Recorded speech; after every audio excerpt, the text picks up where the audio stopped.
Yes, but I'll mute myself real quick. So.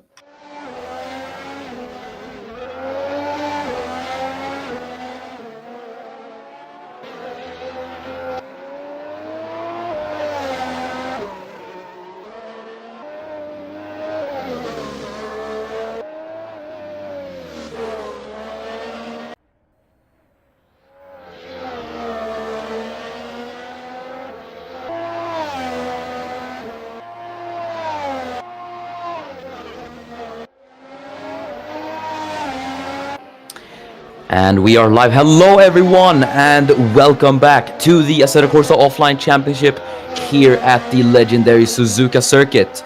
My name is Miran Evji, and I am your commentator for today. Back in the commentary box after what feels like quite a while, but it's a very nice feeling to be back nonetheless. So 20 minutes of qualifying await us at this legendary Suzuka circuit. We raced here many times before in real life, so it's a very legendary circuit nonetheless, and we've seen a lot of history here during the circuit. This is one of the few, if I don't think the only circuit on the ACOC calendar that has a figure 8 configuration with I think it is a bridge that goes over. But enough of that. Let's talk about the track details. So the Suzuka International Racing Course, located in Ino, the Mie prefecture in Japan, owned by Honda, of course. 5.8 kilometers of this legendary circuit. 18 turns, and a few DRS zones. I think there's one down the main straight, but as you can see, it is raining, so DRS will be disabled. But we've got so many legendary corners that have so much incredible history. We got the legendary first turn, we've got the S curves, we got the Dunlop and Degner curve, we got the spoon curve, the hairpin, the Casio hairpin 130R. As we see Alfred Klaus going through there, actually, and now on to the Casio chicane. But it's a very legendary circuit. It's very fast, it's flowing, it goes left, right. It's like a roller coaster almost. So it's a very good circuit. But I think one of the complaints will definitely be driver visibility. As you can see here from the driver camera of Blake Moore, I was going to say, now Rail Patel, that it's quite a significant spray here, so qualifying might be affected a bit. And yes, we do have rain again, so we've had a bit of a consistent streak for rain these last few races. We had quite heavy rain in Malaysia, but it's lighter rain now in Japan, as we've had the first few times come in. And at the moment, Miran FG sits on top of the timing sheets. A 1:36.7 will be the time to beat, as everyone sets in their times now. Kulasek, Glock, Album, all setting their times in the 1:38s. As Franco Gamba goes P2. As we just saw there, Jesper Johansson getting held up by a Sauber. That's not where he would like to be at the moment, so he's been called out at not the best moment. Same goes for Blake Moore. He's stuck behind a Sauber as well. I can't really see who that is, but yeah. And the other Williams is actually stuck behind a McLaren, so the Mercedes power unit cars seem to be having a bit of an issue with traffic at the moment. So this will not be the greatest lap times for both Williams and Johansson at the moment. But Dennis Graf, the other Ferrari, has actually set the fastest lap time at the moment, and it's Mohamed Patel in second place. As here is Jesper Johansson on board with the Swede. He goes P9, so the traffic seems to have held him up quite a lot. Same goes for Fredrik Suto. He's now P16, as all 20 drivers have not set a lap time. Dennis Graf is on pole position, and it's, or provisional pole, should I say. Mohammed Patel is in second, and Alfred Klaus is in third. As there is actually Moore trying to challenge the Sauber of, I believe, Andrew Glock. I could be wrong on that, but yeah, he's trying to get ahead of that Sauber, which is quite a smart decision. As here is Moore's teammate, Josef Fredrik Suto. And Suto has been consistent throughout this season. He's had very consistent point finishes and everything. So, yeah, I think he will be good coming in for the season. But one person who's had not quite a consistent season would be Jesper Johansson, actually, in the Mercedes.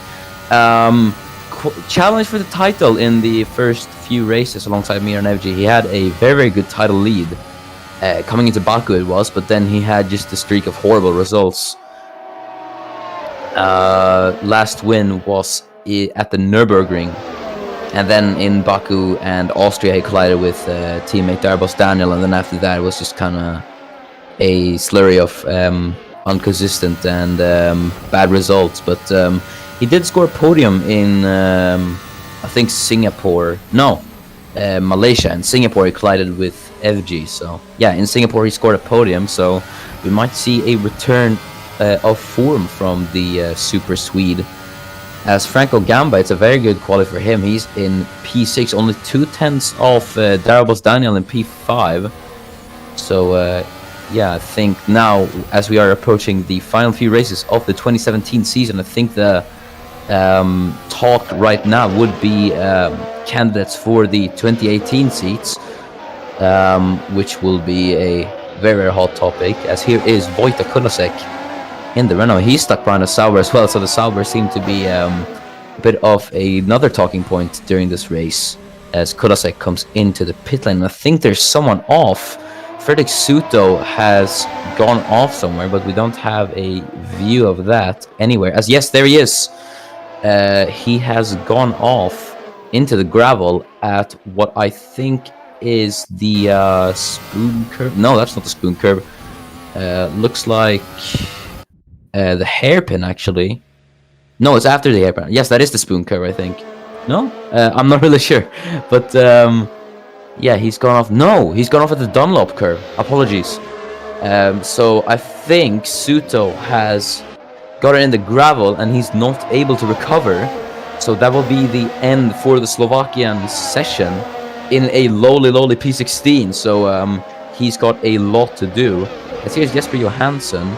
He's now overtaken the McLaren there, so he's in free air. But I don't think this will be an improvement of his lap time, as we're gonna see. And yes, it's no improvement for the Swede. As here is his teammate Darboz Daniel, and there's a Ferrari behind him. You can just see how much the spray is, really. So driver visibility is gonna be a very, very big problem. As we have now 11 minutes remaining in this session. No one has been able to challenge Dennis Graf yet, but Patel very close. It's only, I believe, 7 thousandths of a second separate Graf and Patel up in the top two. As here is the provisional pole sitter's teammate Miran Evji. He's not had the he's been a bit out of shape these last few races as well.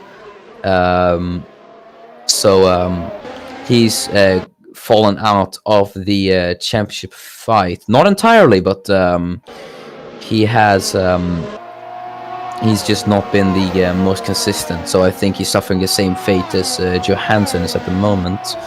But if my memory serves me correctly, I do believe it is Darboz Daniel who leads the championship now from Dennis Graf. So it's Daniel versus Graf in the championship standings, which is going to be a very, very interesting fight indeed. We had a Ferrari versus Mercedes championship fight in the beginning of the season. That was between FG and Johansson. But yeah, it's safe to say that they've fallen out a bit. So now it's between Graf and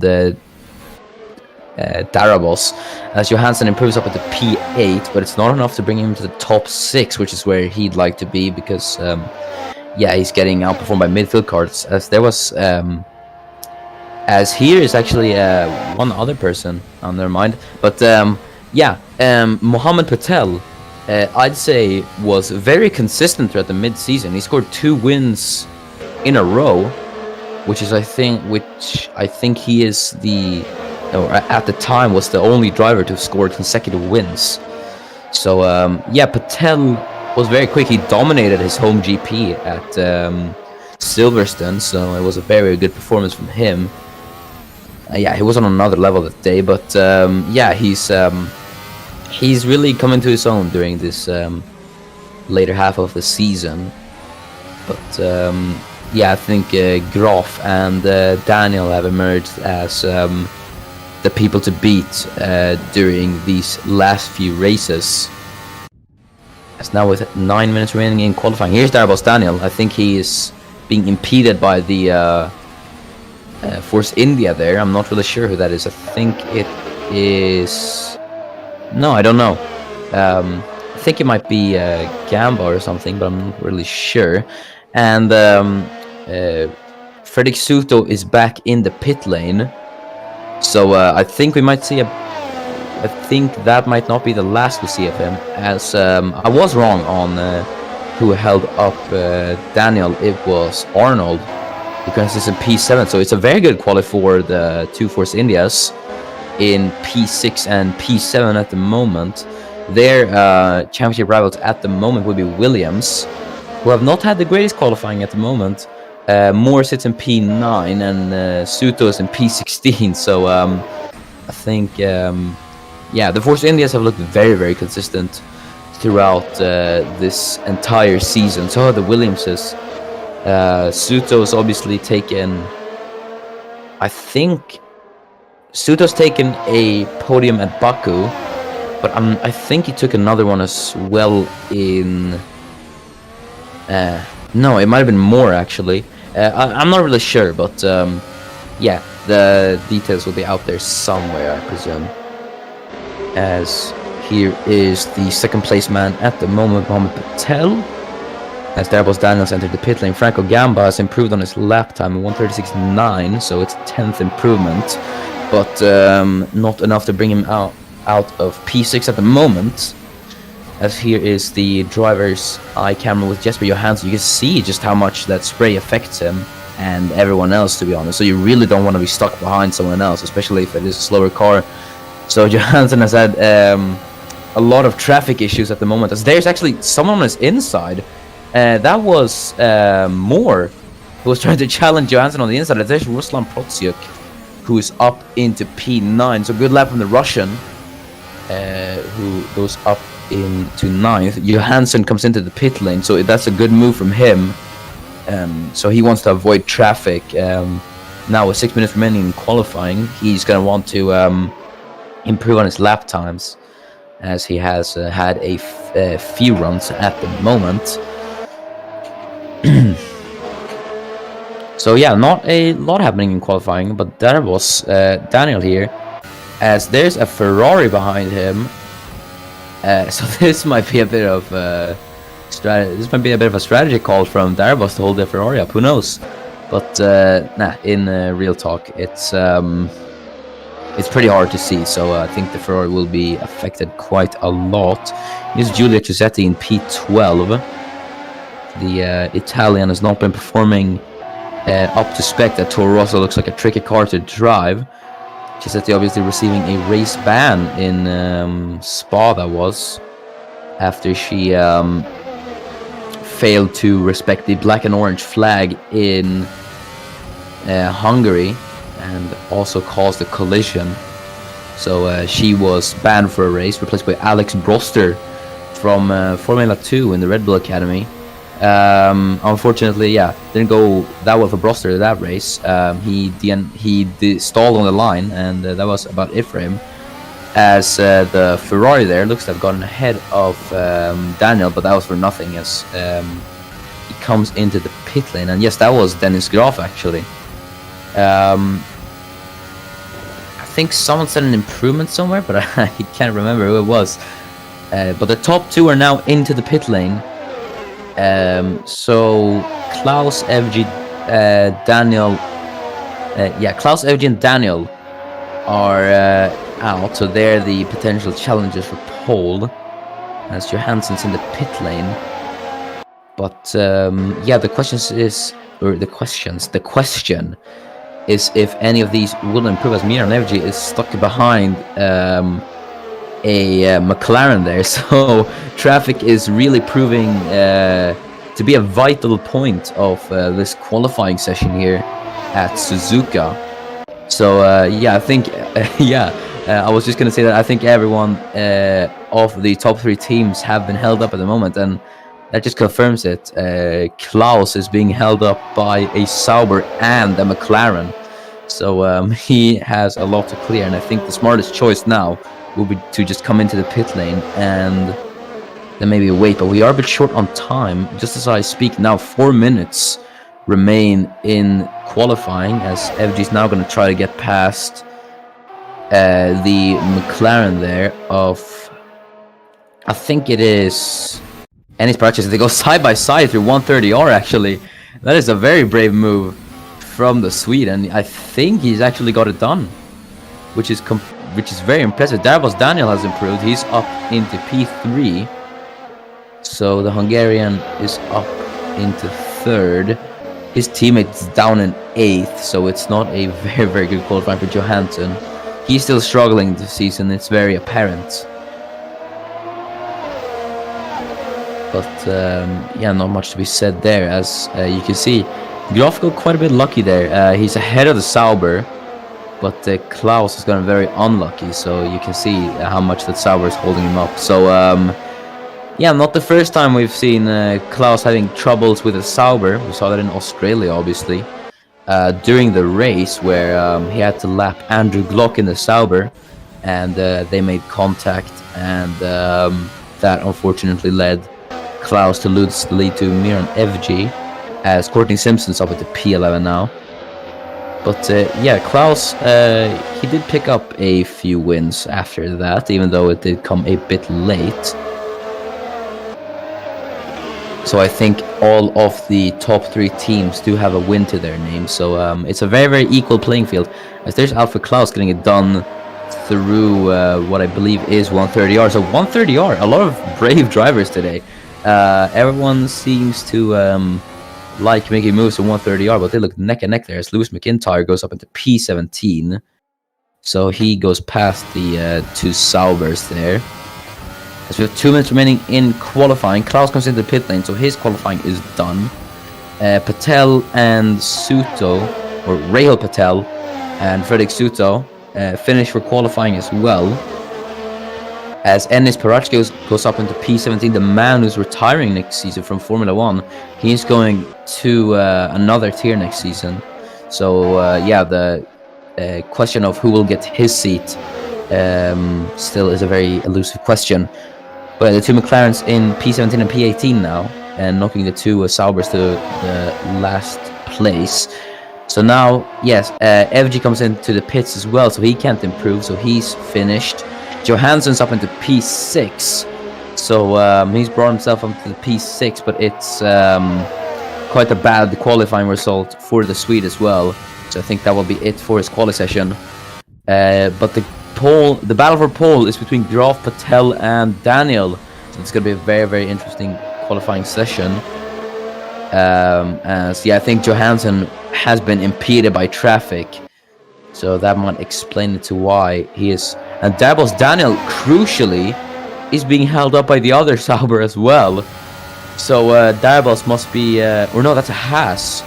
I think that might be, as he's actually going to try to challenge on the inside, and I think he might be able to get that. The Sauber is going to have to, or the Haas is going to have to back off. But no, he isn't actually coming into the Casio chicane. Darvas is on the inside and gets that done very nicely, actually. But he's unfortunately lost heaps of time, and yes, he's into the pit lane now. So, yeah, this as well, crucially, it's the pole sitter Graf who's being held up. Is Mohammed Patel being held up by anyone? No, he isn't. So he's got a clear track in front of him, for now at least. So he's gonna have, he is, so he has the advantage now. The checkered flag is out. Qualifying is over now. Waiting for 14 cars to cross the line. Jesper Johansson, I think he has time for another lap actually, but I do think he might pit this lap. We're gonna see if there will be any improvement for the Swedish across his line, but this man is gonna be the one to watch. Mohammed Patel. Victor Albon goes up with the P14. Mohammed Patel does not improve on his lap time, so I think the pole might be going to Dennis Groff here at Suzuka. But we're waiting for 7 cars now, so 7 other cars have crossed the line. There's one person as well coming across the line. I'm not sure who that is, but he's going to cross the line now. And it's no improvement for whoever crossed the line. There are a few cars coming through the final corner as well. Here's Andrew Glock going through 130R. And now on to the Casio chicane. So we're going to see if it will be any improvement for the American, the only driver yet to score points in the ACOC main tier. We're going to see if he can bring himself out of P19. And yes, it's no improvement for the American as Protje comes into the pit lane. And that is qualifying. Dennis Groff takes pole once again. But yes, as we are now getting ready for the race here at Suzuka, 26 laps await us. And we are away. They got held for a very long time there. And very good start for Groff there. But I think Patel's going to be able to challenge on the inside. Yes, he does. He goes through on the inside into the first corner. And Patel takes the lead of this Japanese Grand Prix. So we've already had a lead change to Patel, who leads from Groff, from Klaus, from Daniel. Gamba's overtaken Jesper Johansson for P6 as they squabble back and forth. As here is Josef Fredrik Suto. He's not made up any positions from the start. I think Protsik's up into the points. Kulasek and Rail Patel, the two Renaults duel there, as everyone heads through the S-curves. As Gamba and Johansson are still dueling for P6. I'm not sure why we don't get a camera view of that. But Patel takes the lead of the Japanese Grand Prix in these very unpredictable conditions. So yeah, what a start for Patel, not Rahul, Mohammed Patel. So he's had a great start. Groff, obviously, with the P1 being lined up on the outside, you obviously had a misadvantage there. Of being on the outside. Obviously want to be on the inside for turn 1, and especially in these rainy conditions as well. So Patel just had the position advantage despite starting P2, and some people did get off to a very poor start. As here's Victor Albom trying to challenge on the inside of Giulia Cisetti, and Victor Albom's off, and they made contact, and Albom's off at 130R, and that looked like a very hefty crash. You can see there he's off into the barrier at a very high speed. So that sees the end of the Danish driver's race, unfortunately, as that sees the first retirement of the session. But yeah, that was a very high speed accident.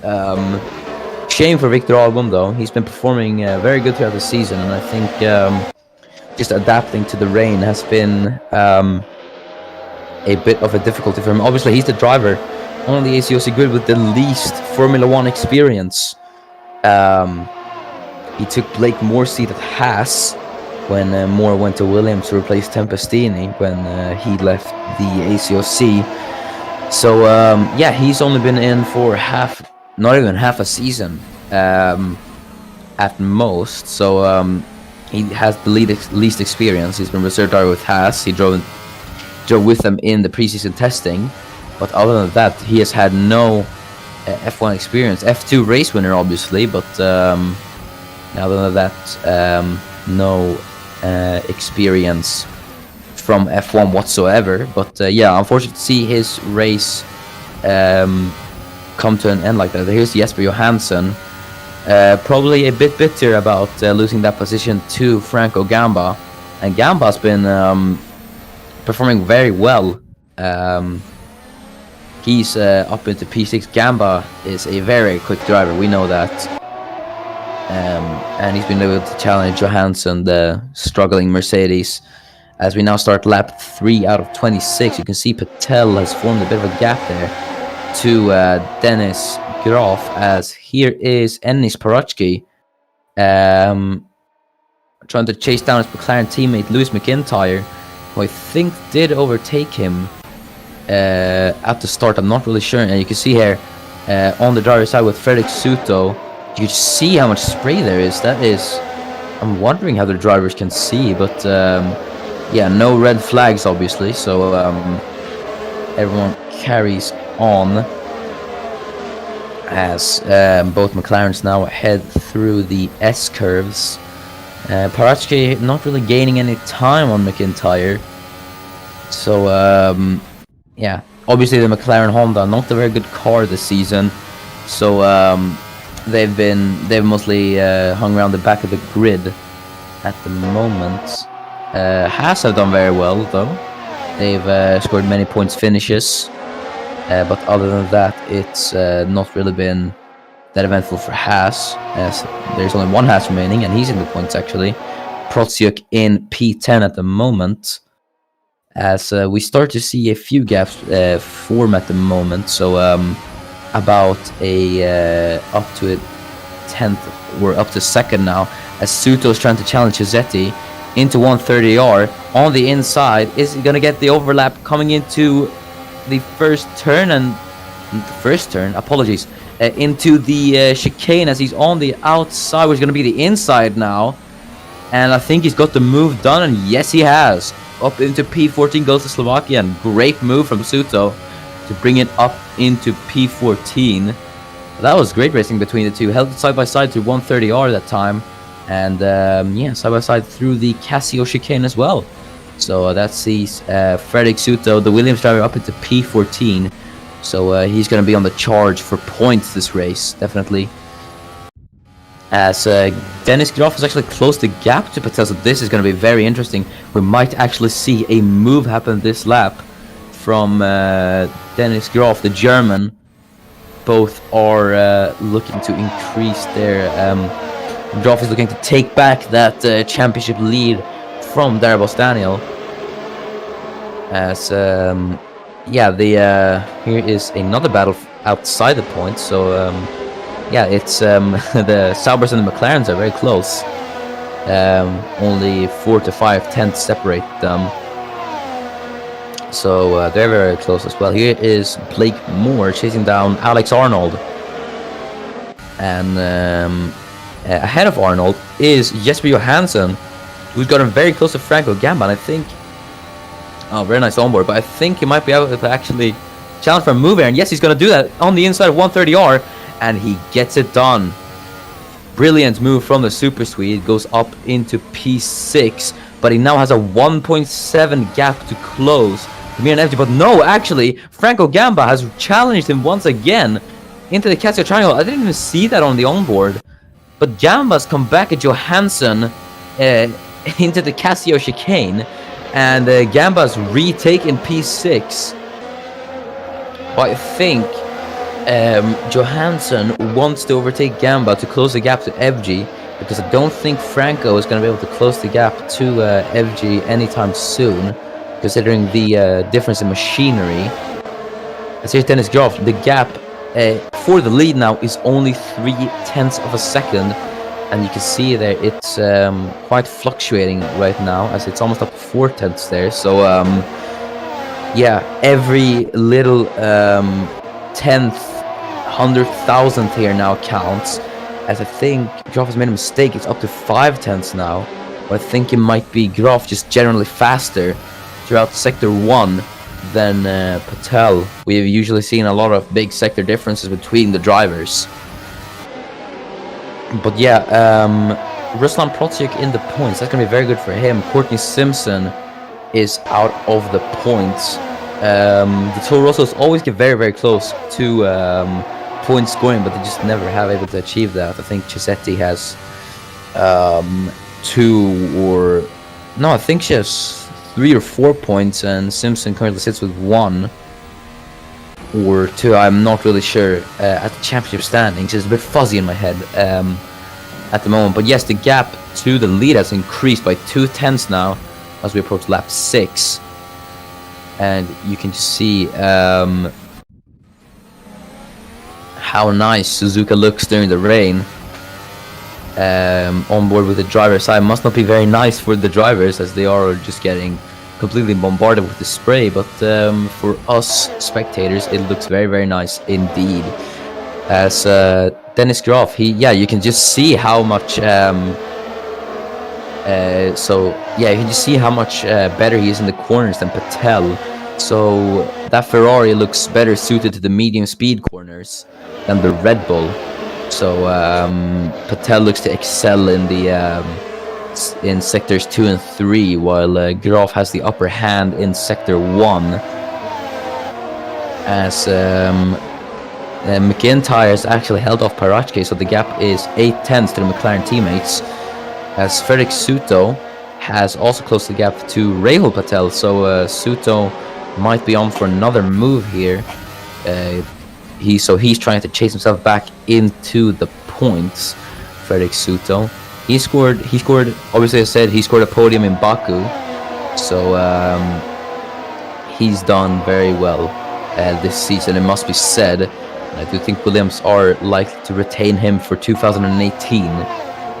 But obviously no driver lineups confirmed for 2018 yet. It's still quite a mystery about what's going to happen with everything in Formula 1 and Formula 2 and everything. You can never tell this early about what's going to happen. Formula 2, obviously a very, very it's a very undecided championship yet. It's gone down to the wire, really, and the last race, which is in, I think, about 2-3 weeks in Abu Dhabi, is going to be a thriller for sure. But enough about Formula 2, let's focus on F1. So Dennis Graf, you can see he's closed the gap once more, but I think that gap is going to fade coming into Sector 2 now through the Degner curve. And Klaus has actually closed the gap as well to Graf, so Klaus is now just a second onto Dennis Graf, and Suto here in P14. Gap now under 3 tenths, I was going to say, but it's gone up once again. So again, differences in sectors are really showing, and Jesper Johansson still struggling to overtake Franco Gamba. So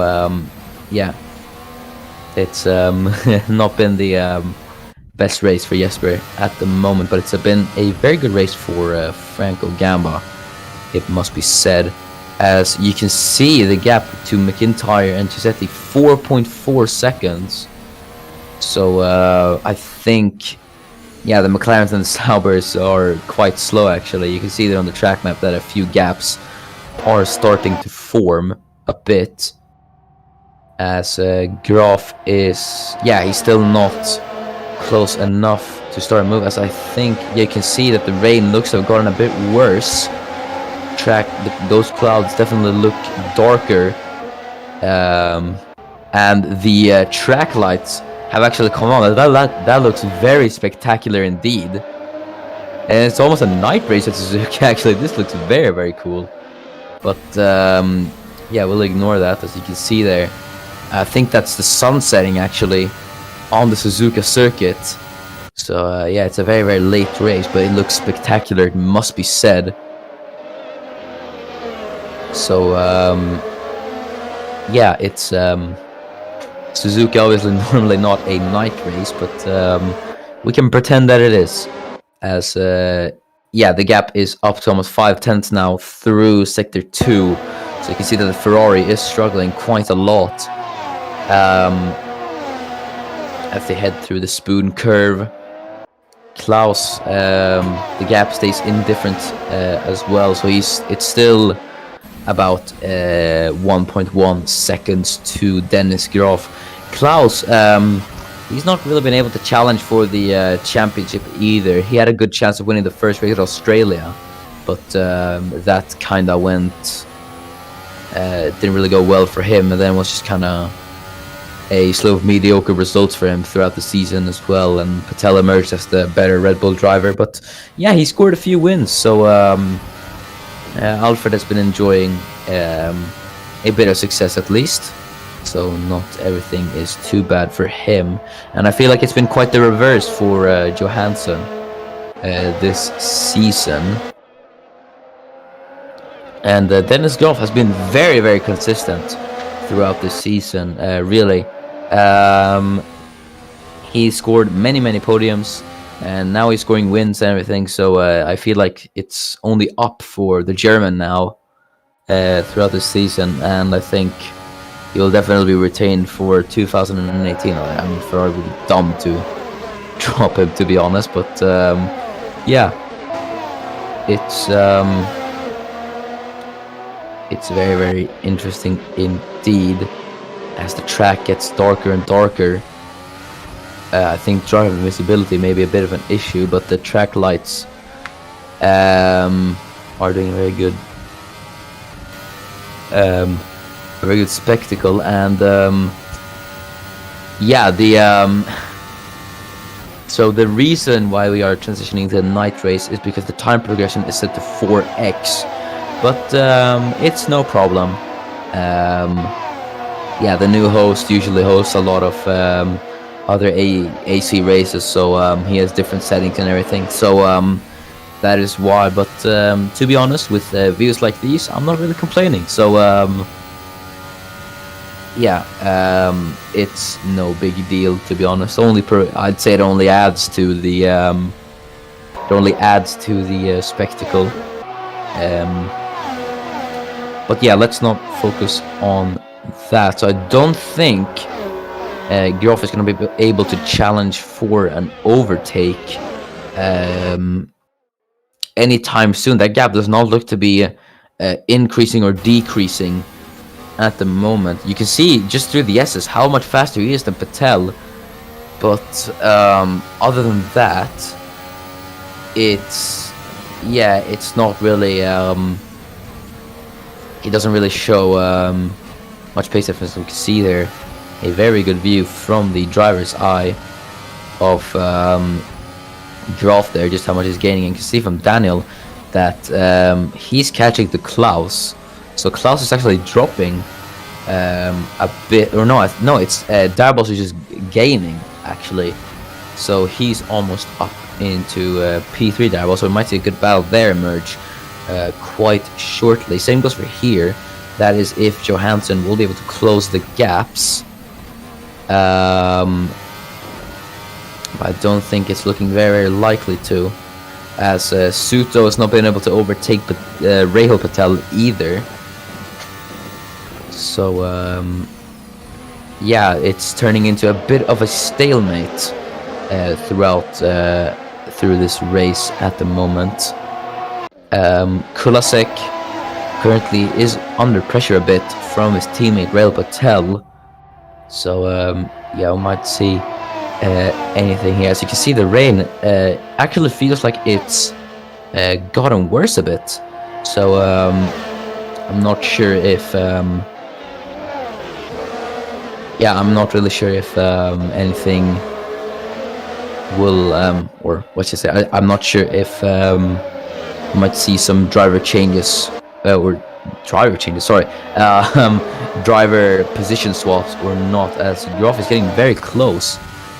And I think, yeah, he does look a bit faster. You can see he's closing the gap to about 2/10 now, but I think, yeah, as it has shown on previous laps, I think that gap is going to fade. But one gap that's not fading is the gap to Daniel and Klaus. So that's about 4/10, and I think a few laps ago it was about 6-7 So Daniel is gaining, but Johansson has been struggling a lot at the moment. But yeah, surprisingly, the rain lines are coming on the cars, which I have no idea why they aren't. But yeah, it's no problem. So you can see on the track map, just like the difference currently in drivers. So the top 4 are kind of split into groups and everything. You can just see there, especially the last 4 cars, the back marker cars. You can see that they're in their own little group. So yeah, if Suto is going to overtake the two Renaults, he's going to have a massive gap to take down, as to say. So I think Suto might not be getting any points this race, unfortunately, for the Slovakian, as we see Graf now challenging. And yeah, Suzuki looks beautiful at night. It really must be said, actually. I really, yeah, it was an accident that we turned on the night lights, but it looks really spectacular. Actually, we might consider running Suzuki as a night race next season as well. Who knows? But yeah, enough about that. As I realized, yeah, we have also had another graphical error, is that the drivers are on slick tires. But yeah, they're meant to be on the wet tires, but we just haven't installed the skin for that. So that's on us. But no problem about that. We'll just ignore it. But yeah, to focus on the racing once again. So the closest gap at the moment is Johansson to Gamba. But I don't think, yeah, as I said again, I don't think an overtake is going to happen there either. Same goes for Patel and Graf. So that's the battle for the lead. But it's going to be a very close finish, as we now have approached the halfway point of this race. On board with Johansson as he heads into turn one. Oh, a bit of a lock up there, actually. But yeah, he held that. But he's gonna lose time to Gamba, and he has, I think it's about 3/10 he's lost to Franco there in front. And you can just see Graf through the S's. He is really quick, but yeah, obviously there aren't many overtaking spots in the first sector except for turn one, and you'll have to have a good run out of the Casio chicane if you want to attempt an overtaking maneuver there. And you can tell that Graf is struggling through the low and high speed corner, so the medium speed is where he excels at.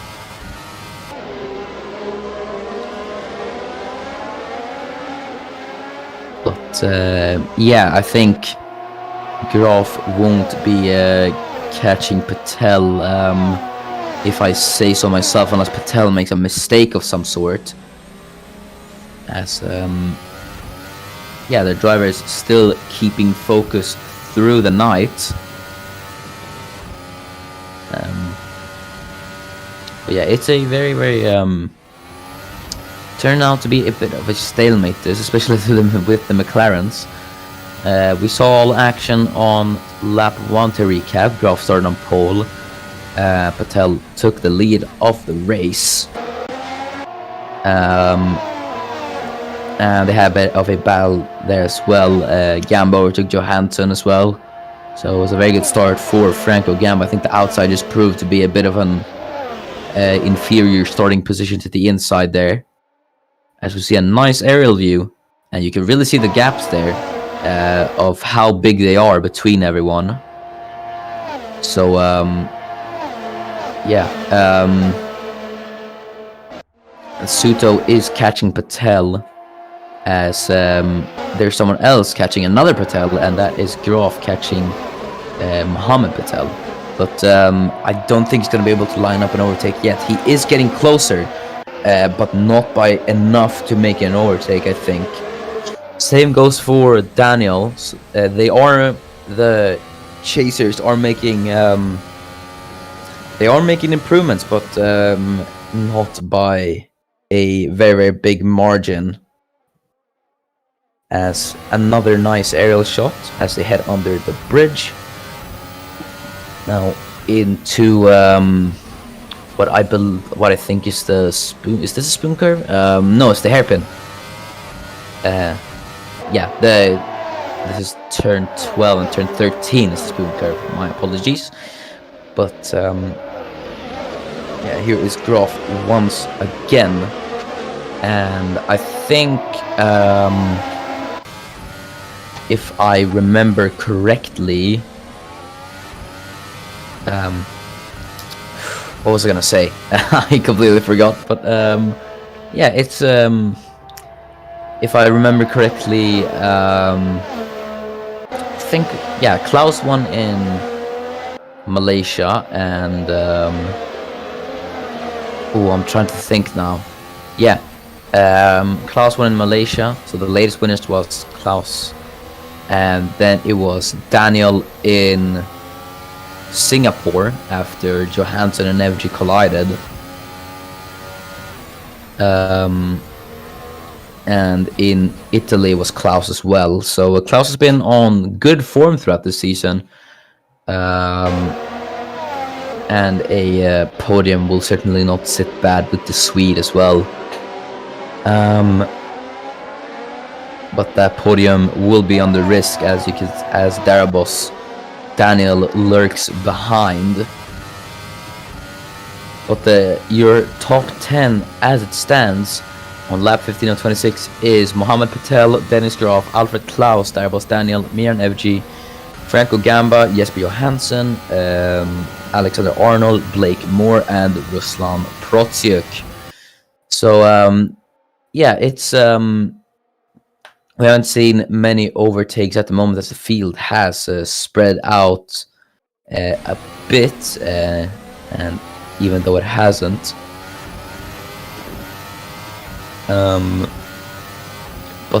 Yeah, I'm sorry for making a lot of these remarks, but Suzuka really looks incredible during the night. We might run, I don't know, maybe we'll run some endurance events here in the future, because this would be very, very cool as a 24-hour race. As we have a few lap times. You can see the lap times there on the left on the timing tower, and Protsiuk is actually closing that. You see there all the 142. Simpson 0.3 faster than the two Renaults.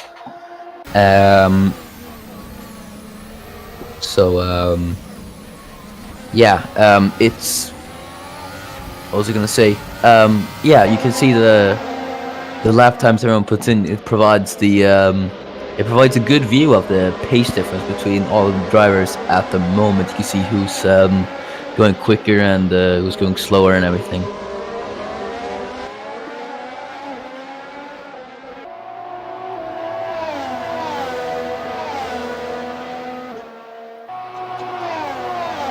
So we now have 10 laps remaining of this Japanese Grand Prix. If Dennis Graf wants to be able to retake the lead of this Japanese Grand Prix, he's gonna have to attempt the move and close that gap, try to put Mohamed Patel under pressure, as it would be said.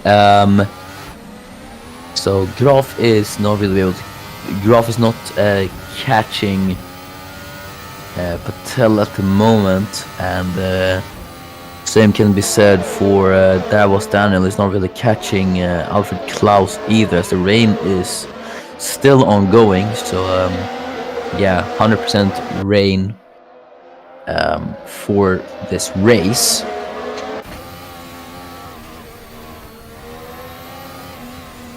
As the pair heads through the S's, you can just see how much Graf gains on Patel through there.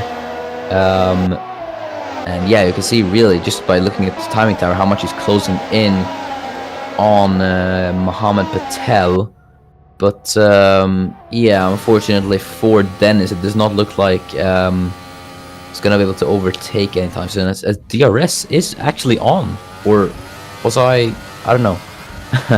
I think I saw something, but I don't know if that was DRS that was on or something. I think DRS is disabled. I might be wrong on that though.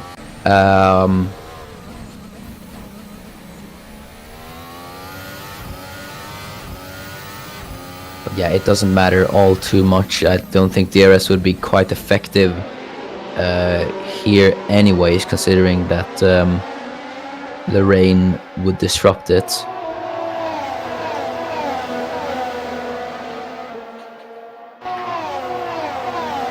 And yeah, not too much action going on at the moment. Everyone is just trying to close those gaps in, but yeah, it's a bit of a stalemate between everyone at the moment, so not a lot is happening. Closest gap at the moment is Suto to Patel in P13. So yeah, that's the closest gap we're going to be seeing for a while.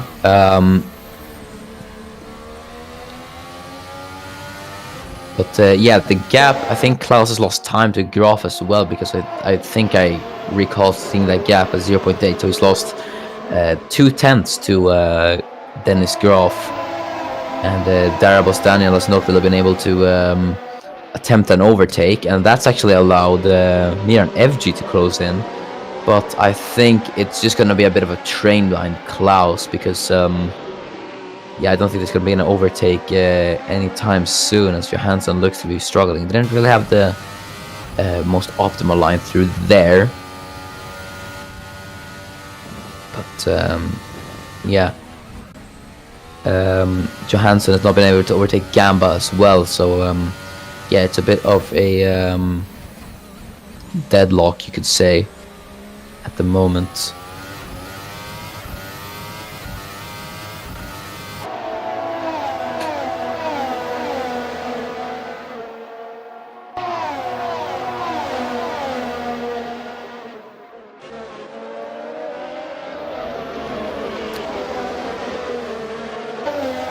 And yeah, as we see everyone head through the straight, this is where the pit lane is used for club racing. So yeah, it's another start finish through the 130R now.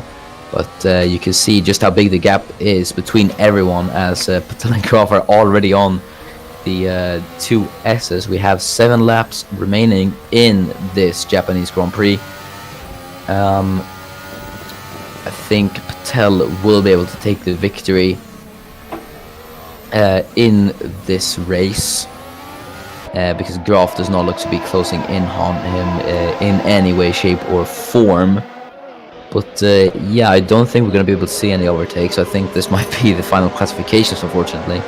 And yeah, we've only lost one car. That was Victor Albom on lap 2, I think it was, after he collided with Giulio Cisetti into 130R. And Albon went off in quite a spectacular way, it must be said. So yeah, other than that, not really much action. We're seeing a lot of close gaps, but no overtakes. The two Renaults are close together, so is Suto. Klaus, Evgy and Daniel are quite close to each other as well, but no overtakes there either. And same goes for Patel and Graf. So I think it's a bit difficult to follow each other in the rain. That's what I'm trying to say. Obviously with the rain there's less grip, and yeah, it's gonna be hard for everyone to get settled in with the lines and everything. Same goes for the spray. You can see with Patel is gonna have it easy because there's no one in front of him, but Graf obviously has a bit more issues with the spray. So yeah, it's pretty neat that he's actually still being able to challenge or close the gap in some form. As yeah, there is really a train forming behind Klaus at the moment. So yeah, it's Daniel and Evgy and Klaus, all around 4 to 5 tenths separate them all. So yeah.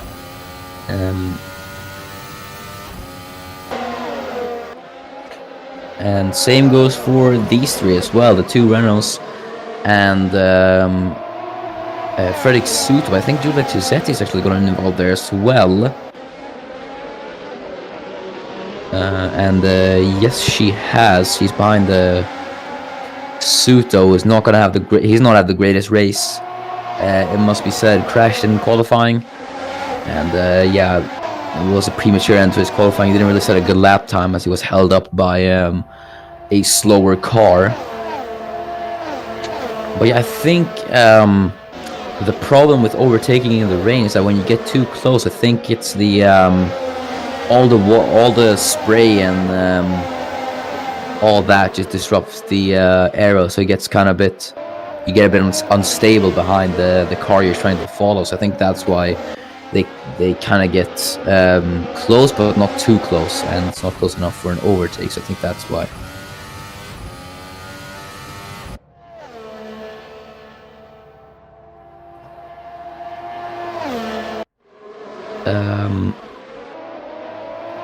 And well, yeah, there's not much to say, is there? As I think, no, never mind. I was just seeing things. But no, I thought I saw teleporting traffic, but no, that's not the case. There is, yeah, I think the back markers are. I don't know. Oh yeah, the back markers are.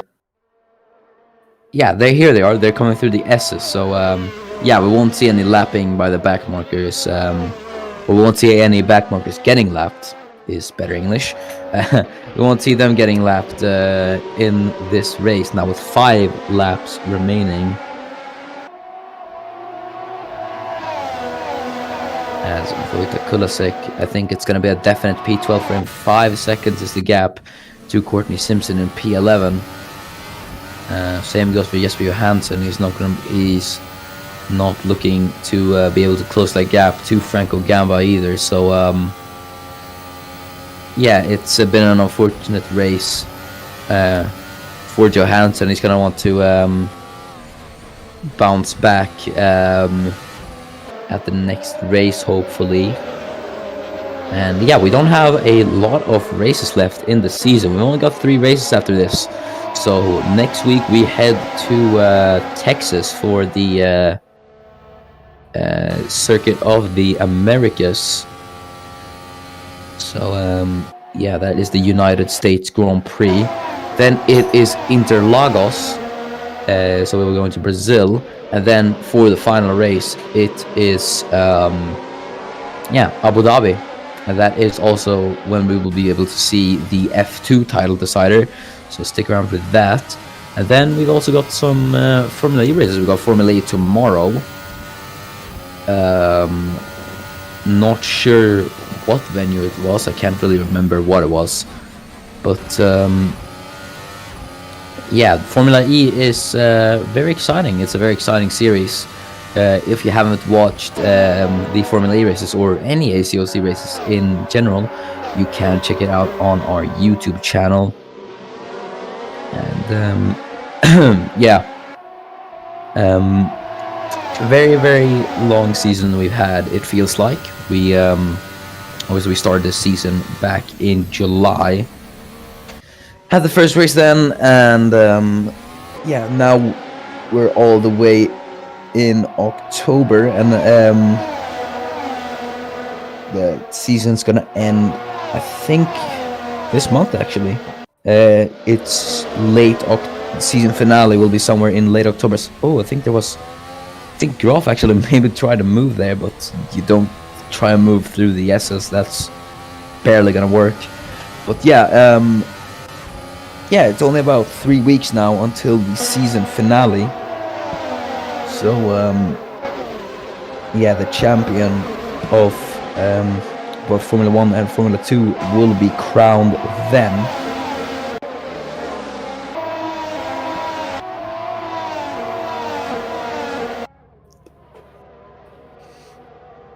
As we are now on lap 23 of 26. We've only got 3 laps to go in this Japanese Grand Prix. But yeah, it's been a solid drive by all of the drivers. They've managed it through the end, apart from Victor Albom, I guess, but wasn't really much of his fault.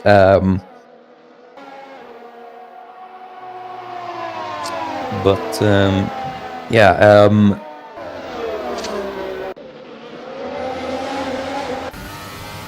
yeah, there's not been a lot much to say. There's absolutely no action going on at the moment, so it's very hard to commentate over this, trying to find things to talk about.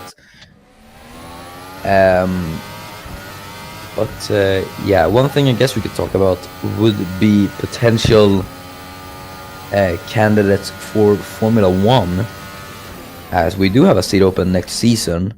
Ennis Parachki is obviously not going to be with McLaren next season. He's not going to be in the main tier next season. So that opens debate over who will get that seat. Will it be one of the Saubers, or will it be Formula 2 driver?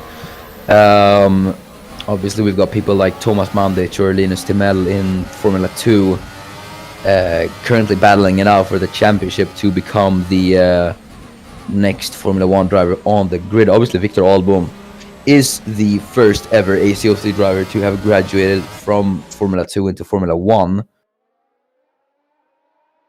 So, yeah, we'll see if any Formula 2 drivers will make it onto the F1 grid next season, but that will all obviously be decided in a moment's time. In a moment's notice, it's a moment's time, a moment's notice. I don't know. But let's not focus on that too much. The gap to Daniel's actually closed. FG is now 4/10. No, never mind. That's the same gap it used to be. So yeah, just disregard what I said there. But I think actually Suto has lost time to the Renaults. Yeah, he's about 8, 9 tenths now off Rahul Patel.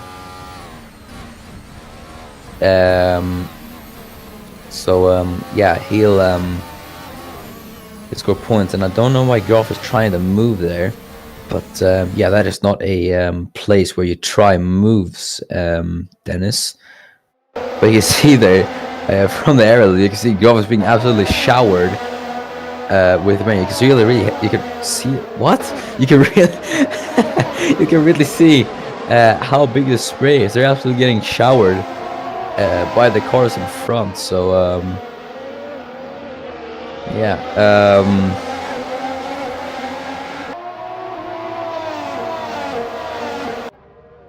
yeah, there's not much to say at the moment.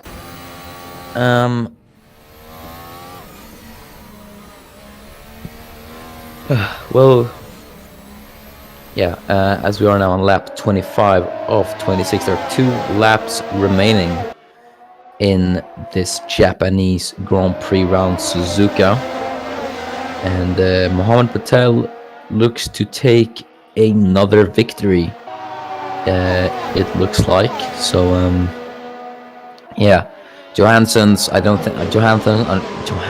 think he's not going to be able to overtake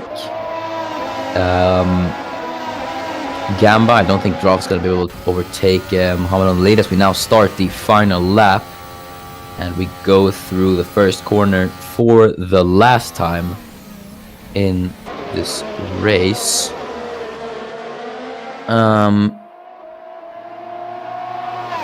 Kulasek probably won't get overtaken by anyone, so I don't think there are going to be any overtakes. Graf is very, very close to Patel, but again, he's been that the entire race. So it's going to be a bit frustrating for Graf, because I think the win was definitely in his sights today, but he just kind of was a bit unfortunate into turn 1 and lost that to Mohammed. But both have been very, very consistent throughout this race. I'd say the entire top 5 have driven very good races, but I think the conditions today were just a bit hard to master for everyone.